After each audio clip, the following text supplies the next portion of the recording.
First of all, I want to thank our host this evening, Nouriel Roubini, for having us all in his home. Thank you.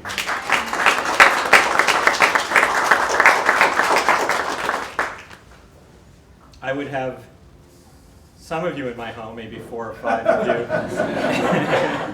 if I could fit that many in. I want to welcome you tonight to an evening which is about a topic which I think is going to be the most serious societal challenge facing human civilization in the coming decades other than climate change, and it's technological unemployment.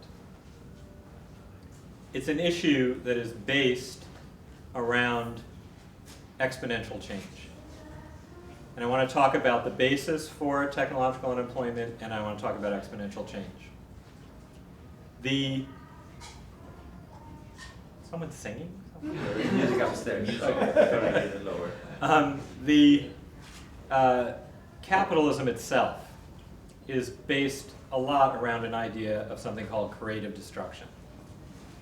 It's the idea that technological innovation creates new industries, creates new jobs, and in the process, it gets rid of other industries and gets rid of jobs. And over the centuries, pretty much since the Industrial Revolution, there's been a net gain in jobs. So people say, okay, creative destruction is something we have to live with if we want to live with the growth that comes with capitalism. The problem is, even during that process, that the people who get the new jobs are not usually the people who lose the old jobs. And so political history over the last few centuries is based on the disgruntlement and the suffering of the people who lose their jobs. And a lot of the political movements on the left and the right are about either tapping that resentment and frustration and suffering or mitigating it.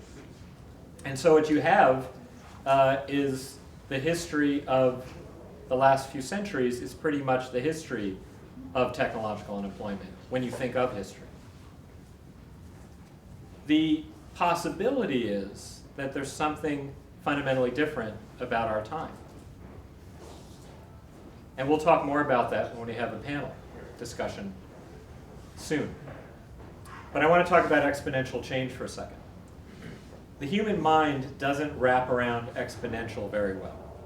It served no purpose in our evolution to understand exponential change. I'll give you an example of exponential change. So imagine an African lake, and someone introduces water hyacinths. And water hyacinths block out the sun, and they prevent photosynthesis in the lake, and fish die. It's not a good thing. It's pretty flower. It's not a good thing for lakes. They double in size every day, overnight. So in a 10,000 square mile African lake, you can have a little tiny patch of it, maybe eventually come to the attention of a local government official who might be concerned that some of the local fishermen are maybe going to lose their jobs. And then it spreads. And maybe someone from the national government comes and visits, and that's in the first couple of weeks. And then maybe eventually the delegation comes out after a month.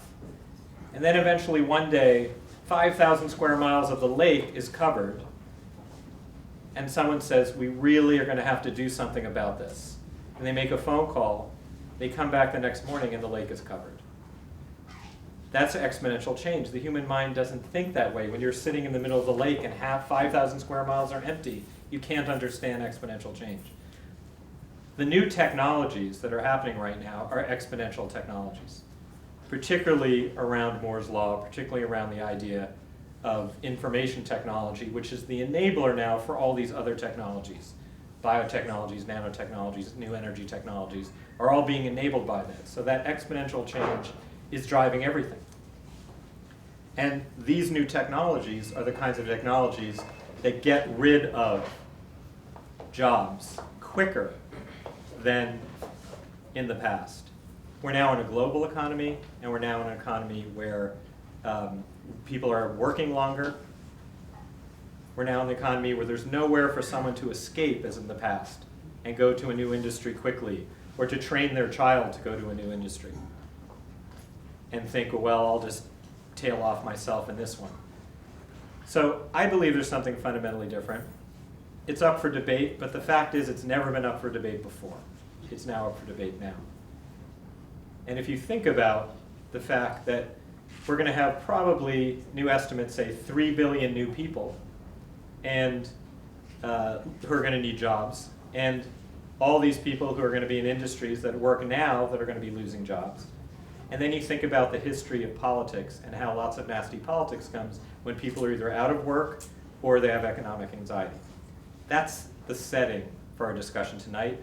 That's the setting for why we decided to make this film. This film, The End of Employment, grew out of our World Summit on Technological Unemployment in September. A lot of interviews were done there by Eric and Lena Halberstadt, who are here tonight, right there. Thank you. More interviews were done at our World Technology Summit in November, and they're probably about 70% of the way done with the film, and we're now in the post-production phase. So you're here tonight to kick off for our May 1st kickoff of our Kickstarter campaign for the funds to fund the last bit of work on the film. And this film is going to be extraordinary. And right now what I'd like to do, before we have the panel, is show you for 5 minutes some snippets. It's raw, it's not fully cut. Snippets of the types of interviews and comments that you'll see in the film coming up in a few months. Let's first watch the 5 minutes and then we'll start our panel.